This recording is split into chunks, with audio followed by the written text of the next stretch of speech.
వాక్యంలో ప్రధానండి ఆదికాండము 12వ అధ్యాయం.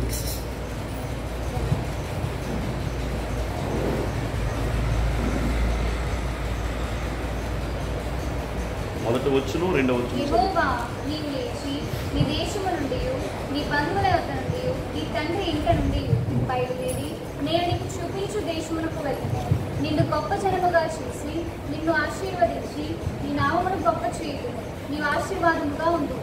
నిన్ను ఆశీర్వదించు వారిని ఆశీర్వదించదును, నీ దూషించు వారిని శపించదును.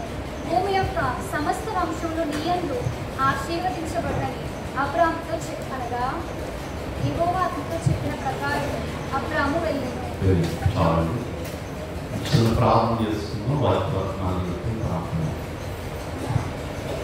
మమ్ములను ఇప్పుడేలా ప్రయాణించిన పరలోకపు తండ్రి, నీ నామమునకు వందనాలు, స్తుతులు, స్తోత్రములు తండ్రి.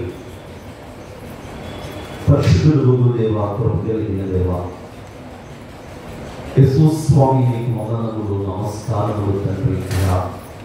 గడిచిన దినములని నీవు కాపాడేనైనా తండ్రి. 5 నెలలు అభివృద్ధి అయినా 6 నెలలు 7వ తారీఖు ఎలాగో తండ్రి నైనా నేను తండ్రి మొదటి ఆదివారము ఇలాగ ప్రభువా మీ సన్నిధిలో ఆరాధించడానికి, ఇలాగ తండ్రి కూడి ఇలాగ ప్రార్థించడానికి సమయం ఇచ్చిన దేవానికి స్తోత్రములు తండ్రి. దేవచ్చిన ప్రతి బిడ్డను దీవించడానికి రావాల్సిన నడిపించండి. దేవా మీరు ఇచ్చిన వాతావరణం స్తుతిస్తున్నాం తండ్రి. నీకు వందనములు, స్తోత్రములు తండ్రి. చదవబడిన వాక్యము కుదురుకొని ధ్యానం చేయించుండగా నాయన మీ ఆత్మశక్తిని ఆలోచించని మాట్లాడిన ప్రభావ నేను తండ్రి. నేను తండ్రి ఎవరికి ఏ వర్తమానం అవసరమో నేను తండ్రి ప్రభావ మాటలతో మీరు అందించి నేను తండ్రి అందరిని బలపరిచి నటించుకొని త్వరగా నన్ను ఏసై నామించున్నాం పరమతండ్రి. ఆమేన్. యేసు గారి కృపా సమాధానము మన దగ్గర నటించును గాక. ఆమేన్. మరణాతండి మరణాత. అమ్మ చూడండి, ఇక్కడ మనం చూస్తే ఆదికాండము 12వ అధ్యాయంలో మరి మనం చూస్తున్న అంశం ఏంటనగా విశ్వాసము. అబ్రహాము గారు విశ్వాసులకు జనకుడని మరి మొదటి మాటలో మనం చూసినప్పుడు నీతిమంతుడిగా తీర్చబడిన విశ్వాసము, రెండవ మాటలో విధేయత విశ్వాసము, మూడవ మాటలో సాక్ష్యం ఇచ్చే విశ్వాసము, 4 త్యాగపూర్వమైన విశ్వాసము, త్యాగం చేసిన విశ్వాసము, 5వ మాటలో మనం చూస్తే విస్తరించిన విశ్వాసము. ఈ 5 మాటలు నేను చెప్పి ముగిస్తాను. మొదటి మాట నీతిమంతుడిగా తీర్చబడిన విశ్వాసము.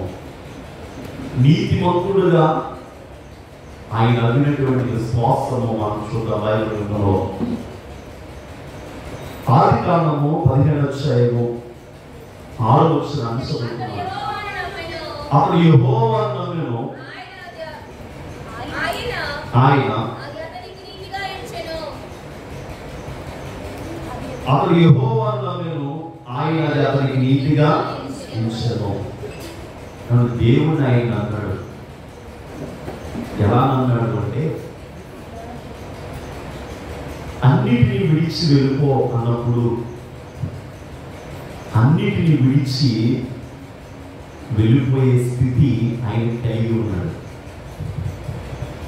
అన్నిటినీ విడిచి అబ్రహాము గారు వెళ్ళినటువంటి స్థితి ఆదికాండము 12వ అధ్యాయంలో మనం మొదటగా చదువుకున్నాం.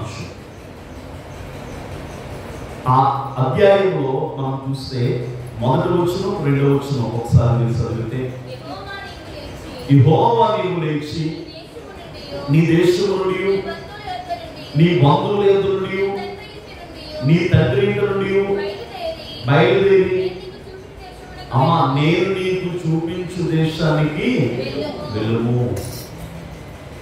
ఎవరైనా వెళ్ళగలరండి? పాస్టర్ గారు అన్నింటిని విడిచి ఎలా వెళ్ళగలం? ఇప్పుడు నేను చెప్పే అంశాన్ని బాగా గమనించండి. నీతిమంతుడుగా మనం అవ్వాలి అంటే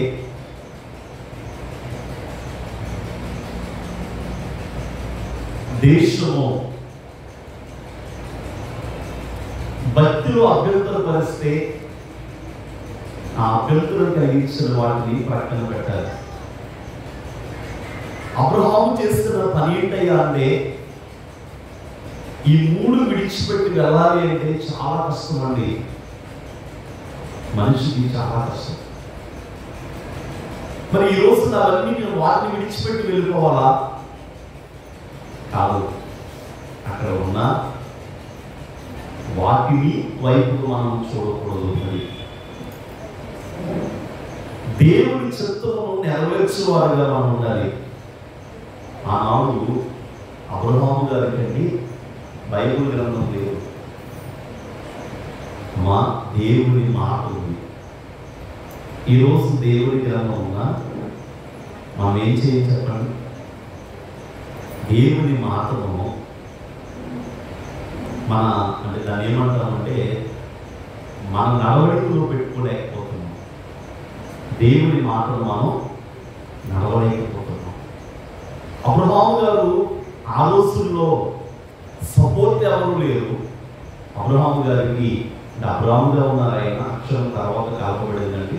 నేను అబ్రహాము గారు అని చెప్తాను. అమ్మ చూడండి, గమనించండి, ఆ రోజు ఎవరూ లేరు కదా, ఒంటరి కదా ఆయన. దేవుడు ఏం చెప్పాడు అంటే నీవు నీ దేశము నుండి, నీ బంధువుల దగ్గర నుండి, నీ తండ్రి ఇంటి నుండి బయలుదేరి చూపించు దేశానికి రా. ఏమండి, దేవుడు చెప్పగా అయ్యా వీటిని విడవాలంటే కష్టం. మనం ఈరోజు మాట్లాడేది ఏంటంటే నాయనా ఇది నాకు కావాలి, అది నాకు కావాలి. ఏం కావాలండి? మనం ప్రార్థన చేయమా? మీరు ప్రార్థన చేస్తారా చేయరా? ఏమని ప్రార్థన చేస్తారు? పాస్టర్ గారు మీరు చేయరా? అలా చేయ. అమ్మా ఇది కావాలి అని అర్థం ఏంటి? వాటిని విడవలేకపోతున్నాం. దేవుడు ఏం చెప్పాడు? విడిచిపెడితే నీతిమంతులం అవుతామండి. దేవుని మాటను ఆయన నమ్మాడు, దేవుని మాటను విశ్వసించాడు. దేవుని మాటకు ఆయన ఏమయ్యాడు అంటే లోబడ్డాడు. మనం ఎవరి మాటకు లోబడాలి? ఈరోజు అనేకమైన వాటికి మనం చూపిస్తాం తప్ప దేవునికి మనం చూపిస్తున్నామా? దేవాది దేవుని మాటను మనం ఎక్కువగా చూపిస్తున్నామా? కానీ దేవుని మాటను చూపిస్తే మనం ఏమవుతామో 5వ మాటలో నేను చూపిస్తానని చెప్తాను. చూడండి, నీతిమంతుడిగా తీర్చబడిన విశ్వాసం. ఒకసారి 15:6 అతను యెహోవాను నమ్మెను, ఎంచబడెను. నీతిగా ఎంచెను.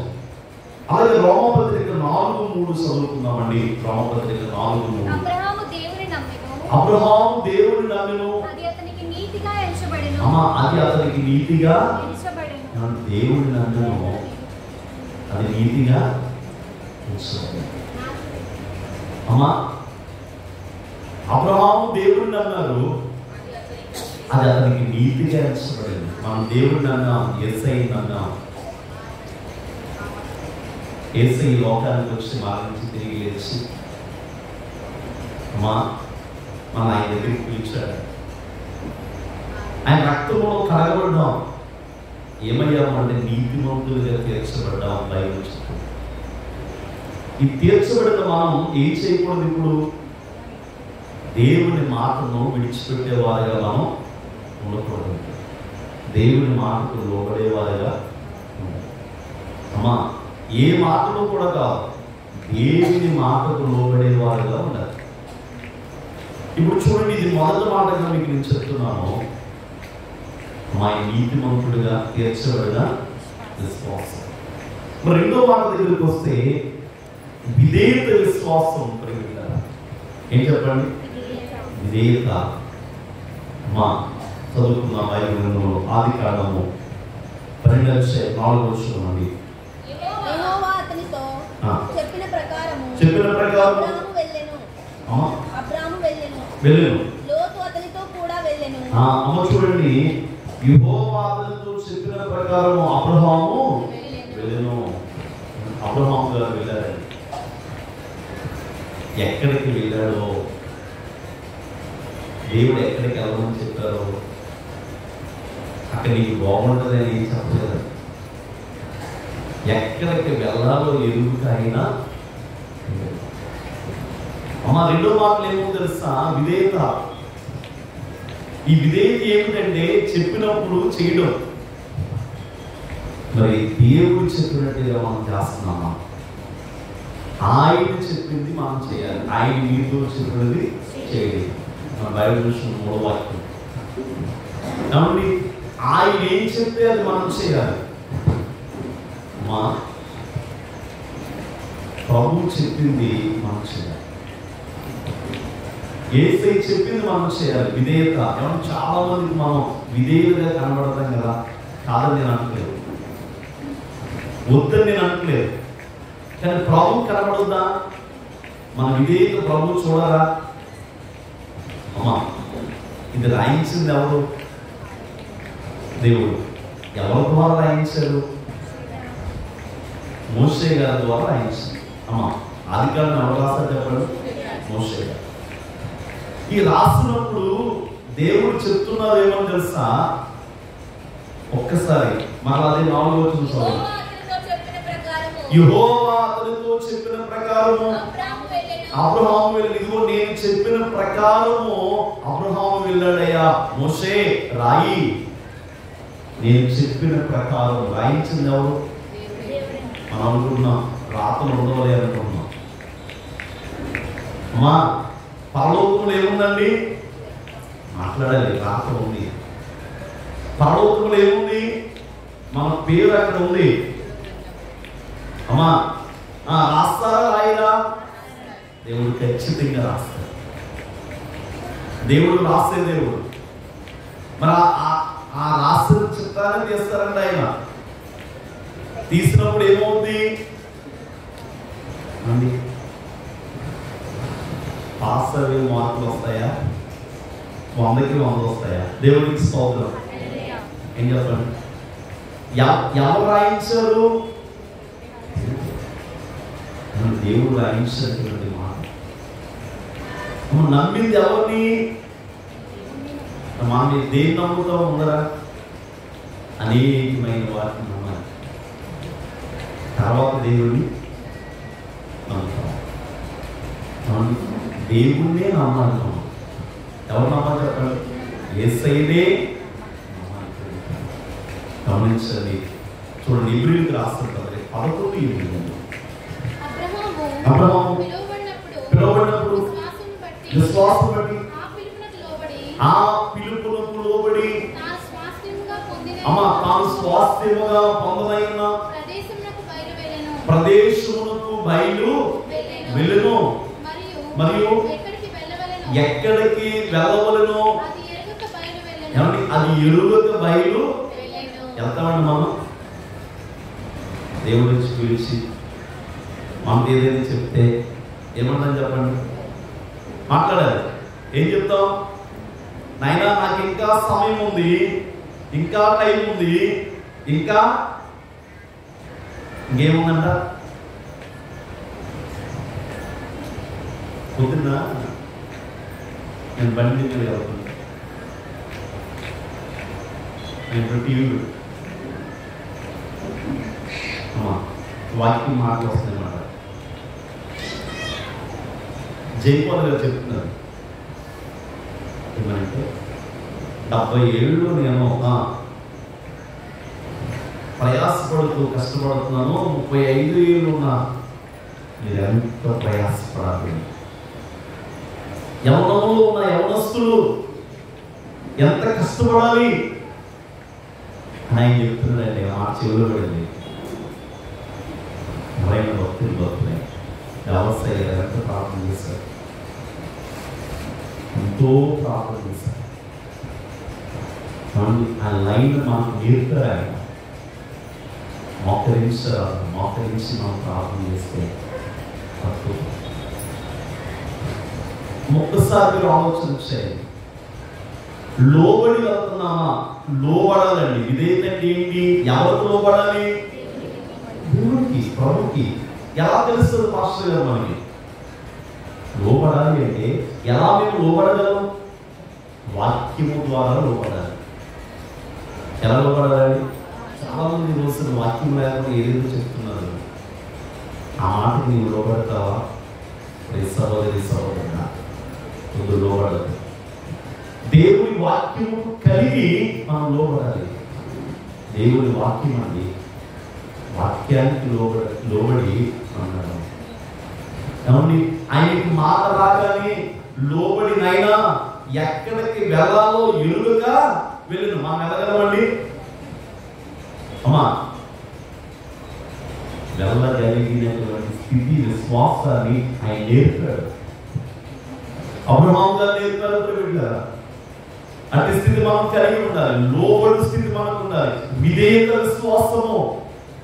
విధేయతండి, ఈ విధేయత అందరి దగ్గర చూపిస్తాడు, కనబడే వాళ్ళ దగ్గర చూపిస్తాం తప్ప దేవుడు కనబడగా ఏసైనా దగ్గరికి వచ్చి అడుగుతారైనా మన ధైర్యం అదండి, మన స్థితి అది. ప్రేమికులా, అమ్మా, దేవుడు మనతో మాట్లాడతాడు, మనతో కనబడతాడు, ఎన్నోసార్లు ఆయన మాట్లాడతాడు. మనం ఏం చేయాలి చెప్పండి? లోపల మా రెండో మాటలు ఏమో చెప్పండి? విధేయత, విశ్వాసము. ఏం చెప్పండి? విధేయత, విశ్వాసము. మూడో మాట ఏంటంటే సాక్షి ఇచ్చే విశ్వాసం. సాక్ష్యం ఏం చెప్పండి? నువ్వు లోబడి ఉన్నప్పుడు నువ్వు ఒక సాక్షిగా దేవుడిని నిలబడతాడు. ఏం చేస్తాడు ఆయన? దేవుడికి లోబడ్డాం, దేవుడితో చూస్తున్నాం, దేవుడిని కలిగి ఉన్నాం. ప్రియులారా, అప్పుడు దేవుడు ఏం చేస్తాడు అంటే ఒక సాక్షిగా మనం నిలబెడతాడు ఆయన.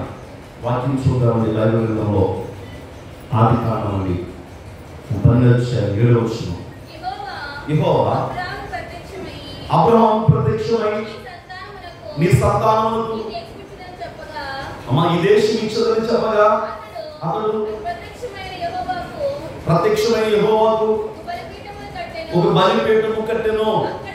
అక్కడ నుండి బయలుదేరి బేతేలుకును. చాలా అమ్మ చూడండి, ఒక బలిపీఠం కట్టాడు ఆయన. దేవుడు ప్రత్యక్షమై మూడో మాటలో అమ్మా ఏం చెప్తున్నాడు ఆయన? నీ సంతానం ఈ దేశానికి ఇస్తానన్నాడు ఆయన. చదవండి సార్. యెహోవా అబ్రహాముకు ప్రత్యక్షమై నీ సంతానమునకు ఈ దేశం ఇచ్చదని చెప్పగా అప్పటికి ఏ అవ్వరు లేరు ఆయన, బిడలేదు. నాయనా నీవన్నీ ఇచ్చేగా నేను ఎలా ఉంటాను? సాక్షిగా ఉంటాను. ఏమి ఇచ్చేగా మాట్లాడాలి. అన్నీ నేను ఇస్తావు కదా నాయనా, అప్పుడు నేనేం చేస్తాను? సాక్షిగా ఉంటాను. అమ్మా ముందు సాక్ష్యంగా ఉంటాను, మనం మాట్లాడాలండి. అబ్రహాము గారు దేవుడు చెప్పగా నేను ఏం చేసేది తెలుసా? నాయనా నీవు ఇవ్వగలవు అని బలిపెట్టని చెప్పాడు. ఏమంటే బయటికి వచ్చేది అప్పుడే కదా, అదే అధ్యాయం కదా అమ్మా. నమ్మిందప్పుడే కదా, విధేయత చూపిందప్పుడే. కానీ దేవా నీవు చేస్తావు, నన్ను సాక్షిగా నిలబెడతావు. కానీ ముందే నేనేం చేస్తున్నాను? ప్రార్థన చేస్తున్నాను, బలిపీఠము. అమ్మా ఆయన మూడో మాటలో సాక్షి ఇచ్చిన విశ్వాసం. మరి నాలుగో మాట మనం చూస్తే గమనించండి. నాలుగో మాటలో నేను ముగిస్తాను. త్యాగం పూర్వకమైన విశ్వాసం. త్యాగం ఏం చెప్పండి? త్యాగం. అమ్మా మాట్లాడాలి. ఆదికాండం 12:7 బయలుదేరి బేతేలుకు తూర్పున కొండకు చేరి బేతేలుకు హాయికుల మధ్యను గుడారం వేసి అక్కడ యెహోవాకు బలిపీఠం కట్టి యెహోవా నామమున ఏం వేసుకున్నాడు? అమ్మీన చెప్పాలి, మీరు అందరూ చెప్పాలి. ఏం వేసుకున్నాడు ఆయన? గుడారం వేసుకున్నాడు. సగం నీరు ఉన్న ఇంట్లో చూసాడు.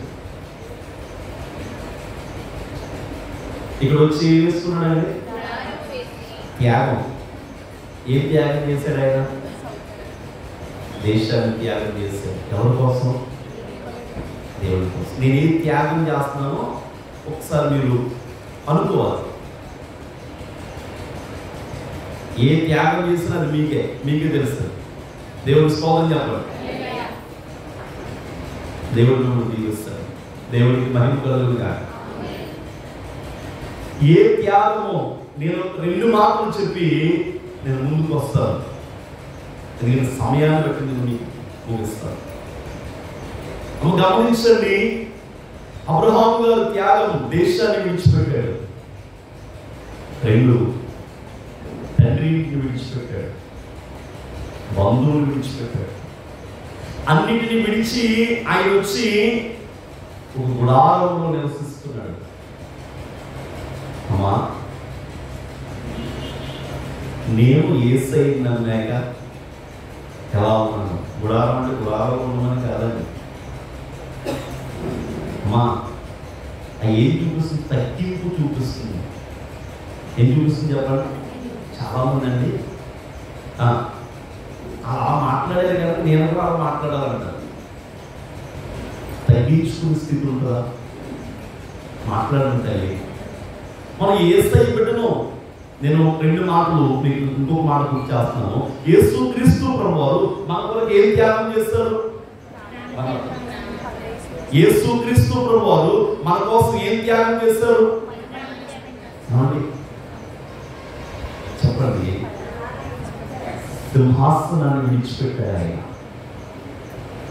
ఫిలిప్పీయులకు రాసిన పత్రికలో 2వ అధ్యాయం 5వ వచనంలో మనకు కనబడుతుంది, క్రీస్తు యేసును కలిగిన ఈ మనస్సును మీరును కలిగియుండుడి.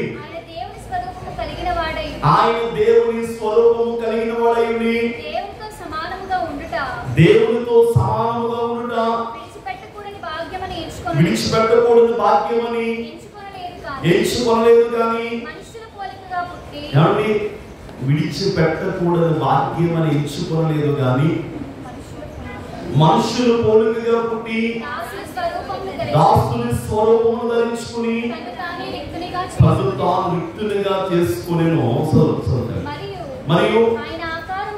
మరియు ఆకారమందు మనుషులుగా కనబడి మరణము పొందినంతగా, అనగా శిలువ మరణము పొందినంతగా విధేయత చూపిన వాడై తన్ను తాను తగ్గించుకొనెను. దేవునికి స్తోత్రం అండి. అమ్మా, త్యాగం. యేసయ్య మన కొరకు ఏం చేశారమ్మా? విడిచిపెట్టకూడదు భాగ్యం అనుకోలేదు. అంతస్తును, మహిమను, సింహాసనాన్ని అన్నిటిని విడిచి తన్ను తాను వ్యక్తులుగా తీసుకుని, అనగా శిలువ మరణం పొందినంతగా ఆయన విధేయత చూపిన వాడైనా.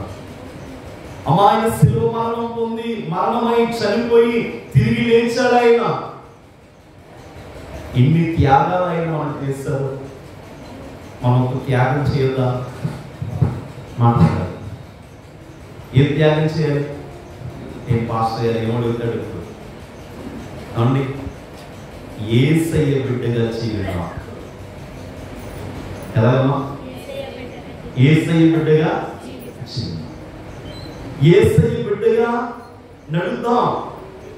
యేసయ్య బిడ్డగానే బైబిల్ గ్రంథంలో ఇంకొక వచనం ఉంది, చూపిస్తాను. ఏప్రిల్కి రాసిన పత్రిక 11వ అధ్యాయం 10వ వచనం 11వ వచనం. దేనికి శిల్పియు నిర్మాణకుడై ఉన్నాడో పునాదులు గల పట్టణము కొరకు అబ్రహాము ఎదురు చూచుండెను. 11వ వచనం. విశ్వాసమును బట్టి శారాయు వాగ్దానం చేసినవాడు నమ్మదగిన వాడని ఎంచుకొనెను. కనుక తన వయస్సు గతించినదైనను గర్భము ధరించుటకు శక్తి పొందెను. అమ్మా, ఏమండి ఒక్కసారి 10 మనస్వరము ఏలయనగా దేనికి శిల్పియు నిర్మాణకుడై ఉన్నాడో పునాదులు గల ఆ పట్టణం కొరకు అబ్రహాము ఎదురు చూచుచుండెను. ఏమన్నా అబ్రహాం ఎదురు చూశాడు. ఏ పట్టణం కొరకు ఎదురు చూడలేదు ఆయన? లోకంలో ఉన్న వాటి కొరకు ఆయన ఎదురు చూడలేదు. లోకంలో ఉన్న వాటి కొరకు ఆయన ఎదురు చూడలేదు. ప్రేమికులారా, లోకంలో ఉండొద్దని కాదండి, లోకంలో కావాలి. మన బ్రతకడానికి కావాలొద్దా? నేను మాట చెప్తున్నాను, ప్రభు కొరకు ఉండి ప్రభు కొరకు విడిచిపెడితే ప్రభు మళ్ళీ అన్ని ఇస్తాడు. దేవుడికి స్తోత్రం చెప్పండి. ఎలా ఇస్తారు పాస్టర్ గారు అంటే 5వ వచనంలో 5వ మాటలో మీకు చెప్తారు.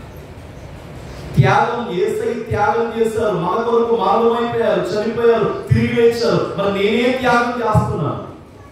ఈ 4వ మాటలో మనం త్యాగం ఉండాలండి.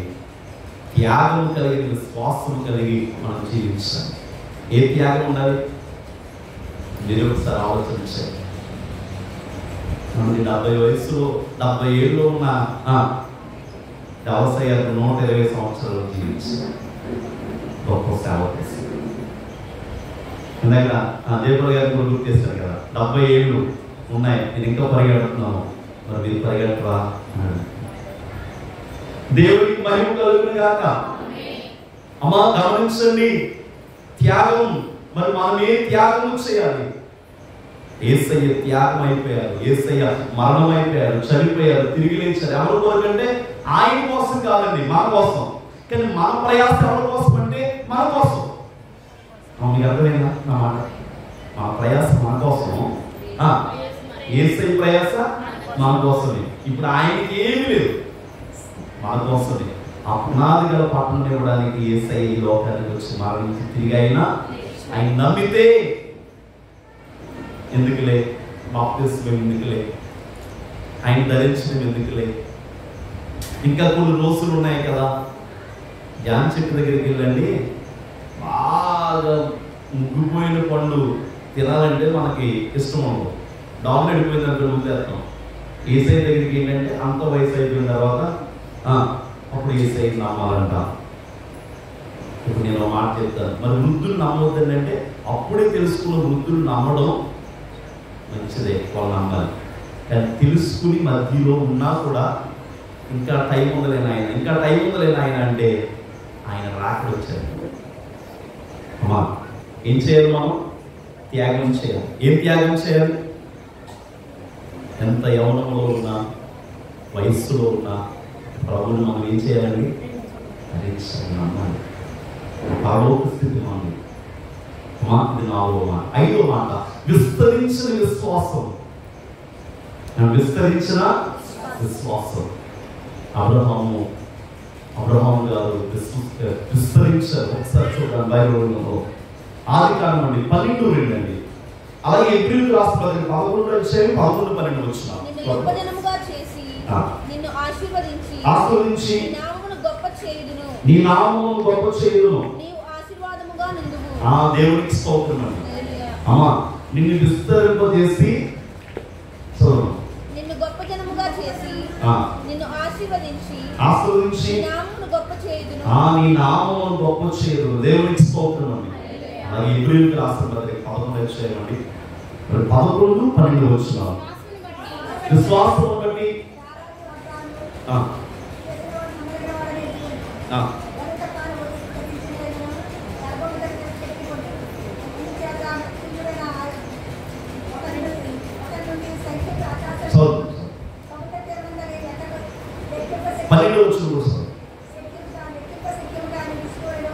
లెక్కింపశక్యము కాని ఇస్కువలెను సంతానము కలిగింది. మసలు వీరందరూ ఆ వాగ్దాన ఫలము దూరం నుండి చూసి వందనము చేసి తాము భూమి మీద పరదేశులమని యాత్రికులమై ఉన్నామని ఒప్పుకొని విశ్వాసం గలవారే మృతులుంది. దేవునికి స్తోత్రం అండి. పరదేశులము ఇప్పుడు నిజముగా మాస్టర్ గారికి ఇంకా అంత మర్చిపోయాడు ఆయన. అక్కడ పాడవలసిన పాటలు ఇక్కడ పాడేస్తున్నాడు ఆయన. దేవస్థాయి గారు అక్కడ ప్రతి ఆదివారం పాడుతుంది. ప్రదేశంలో ప్రియులారా, మన ప్రదేశంలో అండి అమ్మా విస్తీర్ణము, విస్తరించే స్థితి దేవుడిది, విస్తీర్ణం చేసే స్థితి దేవుడిది. అబ్రహాము గారు గొప్ప వృద్ధి. ఇక్కడ వాగ్దానం ఏముందో తెలుసా వాక్యంలో? ఇసుకు రేణువులు వలె చేస్తారని. ఇసుకు రేణువులు లెక్క కట్టగలమండి? లెక్క కట్టలేదు. అమ్మా సముద్రం దగ్గర ఇసుకు రేణువులు లెక్క వేయగలము మనం? లెక్క పెట్టలేదు. అలాగే ఇప్పుడు గమనించండి, అబ్రహాము గారి సంతానంలో ఉన్నవారు ఇస్సాకు గారు, యాకోబు గారు 12 మంది కుమారులు. అమ్మవారు మరి ఇజ్రాయెల్ దేశం మనం చూస్తూ ఉన్నాం. యాకోబు గారి పేరు ఇజ్రాయెల్గా మార్చబడింది. ఆ దేశం ఇప్పుడు విస్తీర్ణము, ఉన్నత స్థితిలో ఉంది. దేవుడు ఇచ్చిన భాగ్యం. నేను ఒక మాట చెప్తాను. అబ్రహాము గారు విడిచిపెట్టి వస్తే, అబ్రహాము గారు అండి గైడ్స్ వెళ్తారు కదా, ఆ యెరూషలేము చూపించినప్పుడు వారు అడిగారట, అయ్యా అబ్రహాము గారు ఆస్తి ఎంత ఉంటుంది అని అడిగితే, ఈ చూడడానికి వెళ్ళిన వారు అడిగినప్పుడు వారు చెప్పిన మాట ఏంటంటే, ప్రపంచ ధనికులు అందరూ కూడా ఒక ప్రక్కన ఉంటే వారందరిని మించిన ఆస్తి అబ్రహాము గారికి ఉంది అని చెప్పారంట. దేవుడికి స్తోత్రం. మా విస్తరించింది.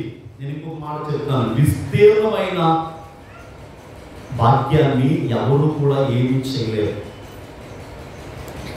మనం ప్రభువుని ఉన్నాం, ప్రభులో ఉన్నాం. యేసయ్య మనం విస్తీర్ణం చేసేటప్పుడు ఎవరెవరు ఎన్ని అన్నా ఏ మాటలు పట్టించుకోవద్దు. ఒకవేళ ఓటు వచ్చినా పట్టించుకోవద్దు. ఎందుకంటే దేవుడు మనలను వృద్ధి చేస్తాడు. ఇక్కడ ఒక మాట చెప్పి నేను ముగించేస్తాను. ఏంటంటే గాజాకు ఇజ్రాయెల్ దేశానికి యుద్ధం జరుగుతుంది. అమ్మా ఈ విస్తీర్ణము అయిన దానిని ఎవరు కూడా ఏం చేయలేరు, పాడు చేయలేరు, ఆపలేరు. ఎందుకంటే ఎవరున్నారు అంటే దేవుడు ఉన్నారు. మాటిచ్చిన దేవుడు, వాగ్దానం చేసిన దేవుడు, నమ్మదగిన వాడు. ఆయన విడిచిపెట్టే దేవుడు కాదండి. అయితే మీరు యుద్ధం జరుగుతున్నప్పుడు ఇరాన్ మరి ప్రెసిడెంట్ గారు ఏమన్నాడు ఆయన అంటే, మనం చాలాసార్లు వింటాం, లేకుండా చేసేస్తాము ఇజ్రాయెల్ దేశాన్ని. ఈ మాటకు ఒక మాటను నేను చూపించానండి. నిర్గమాకాండము 15వ అధ్యాయం 15వ వచనం ఒకసారి చదువుకుందాం. తర్వాత ఒక మాట చదువుదాం. మోయాబు బలిష్ఠులకు వణుకు పుట్టును. చాలండి. ఈ మోయాబు బలిష్ఠులు ఎవరో తెలుసండి? బాలాకు రాజు పరిపాలన చేసిన వారు మోయాబు బలిష్ఠులు. మోయాబు బలిష్ఠులు అని రాయబడి ఉందండి వాక్యంలో. కానీ వాళ్ళకు వణుకు పుడుతుంది అని 15వ అధ్యాయంలో దేవుడు రాయించాడు. దేవుని మాట నిరర్ధకము కాదు, భయపడద్దు. దేవుని మాట మన వెంట ఉంటుంది. దేవుని మాట నడిపించేది. అమ్మా ఇరాన్ అధ్యక్షుడు ఆయన ఎన్నెన్నో అన్నాడు, లేకుండా చేస్తానన్నాడు. ఆయన వెళ్ళే ఫ్లైట్ ఏమైపోయిందండి? అందరికీ తెలుసు, కూలిపోయింది. ఆయన ఏమైపోయాడు? ఆయనతో ఉన్న వారందరూ కూడా చనిపోయారు. ఏమండి వెనకాల కూడా ఇంకా ఫ్లైట్లు వెళ్తున్నాయి, కాన్వాయ్ వెళ్తున్నాయి, అవి బాగున్నాయంట. ఏంది? కూలిపోయింది. విస్తరిస్తామని చెప్పింది ఎవరు? ఇసుకు రేణువులుగా చేస్తానని చెప్పింది ఎవరు? దేవుడు. దేవుడు చెప్పిన తర్వాత ఎవరైనా ఆపగలరా? అమ్మా ఎవరు కూడా ఏం చేయలేరండి. నేను మాట్లాడతాను, దేవుని హస్తం కింద ఉండండి. బిలాముతో మాట అంటాడు, ఏమో తెలుసా? ఇదిగో దేవుడు క్షమించలేదే, నేనేమని క్షమించను? చాలా మంది ఈరోజు దేనికి భయపడుతున్నారో తెలుసండి, వాక్యానికి భయపడట్లేదు. కానీ ఎవరైనా చెప్తామంటే, ఎవరైనా ఏదైనా అంటే భయపడుతున్నారు. వాళ్ళకి వాళ్ళ క్రిందకు అంటే వాళ్ళ మాటకు లోబడుతున్నారు. ఆ మాటకు నీవు భయపడద్దండి. ప్రియ సహోదరి సహోదరుడా, ఎవరి మాటకు నీవు భయపడదు, కానీ దేవుని వాక్యానికి భయపడాలి. దేవుని మాట ఆ రోజు వాక్యం లేదు కదండి.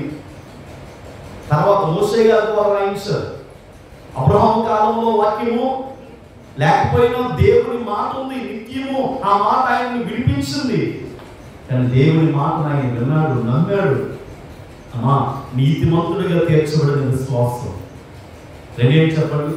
విధేయత విశ్వాసం. మూడేంటి తెలుసా? సాక్షినిచ్చిన విశ్వాసం. అమ్మా, నాలుగేంటి తెలుసా? త్యాగపూర్వకమైన విశ్వాసం, త్యాగం. ఐదో మాట ఏంటి తెలుసా? విస్తరించిన విశ్వాసం. ఎప్పుడైతే ఈ 4 మాటలు కలిగి ఉంటామో విస్తీర్ణం చేసేది దేవుడే, ఆయన విడిచిపెట్టే దేవుడు కాదు. నేను అంటాను, ప్రభు మాటలో ఉందాం. ప్రభు మాటలు విడిచిపెట్టి వెళ్ళామా ఆ ఆశీర్వాదం రావాలి. ప్రభు మాటలు ధ్యానం చేయాలి, వాక్యానికి లోబడాలి. వాక్యము ఏం చేస్తుంది చెప్పండి? నడిపిస్తుంది. వాక్యం ఎక్కడ కూడా విడిచిపెట్టదు. అబ్రహాము గారికి లోటు రాలేదంటారా? ఉన్నాయి. లోటు తీర్చిందావు. మనకు లోటు వచ్చిందని దేవుడు విడిచిపెట్టి వెళ్ళిపోతున్నామా? వెళ్ళదో. దేవుడు అద్భుతం చేస్తాడు, ఆశీర్వాదకరంగా మార్చి నడిపిస్తాడు. కాబట్టి ధన్యతాశీర్వాద తలాంతుని ప్రభు మనందరికీ దయచేసాక. ఆమేన్. చిన్న ప్రార్థన.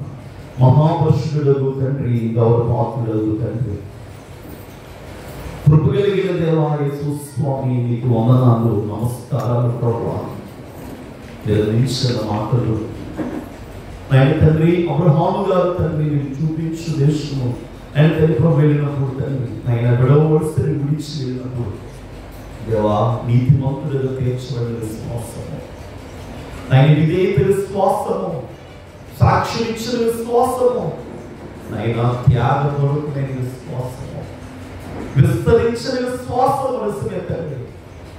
విస్తీర్ణము నాయన అబ్రహాము గారు మీ మాటలు కలిగి ఉన్నారు కనుక విస్తీర్ణము చేసి ఆ పరలోక పట్టణంలో వారిని నివసించు స్థితిని వారికి ఇచ్చావు.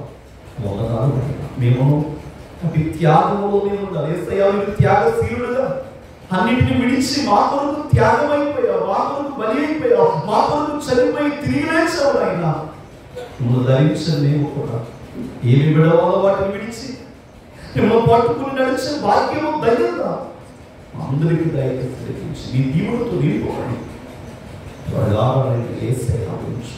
పరమ తండ్రి, మరణాతండి అందరికీ మరణాతము.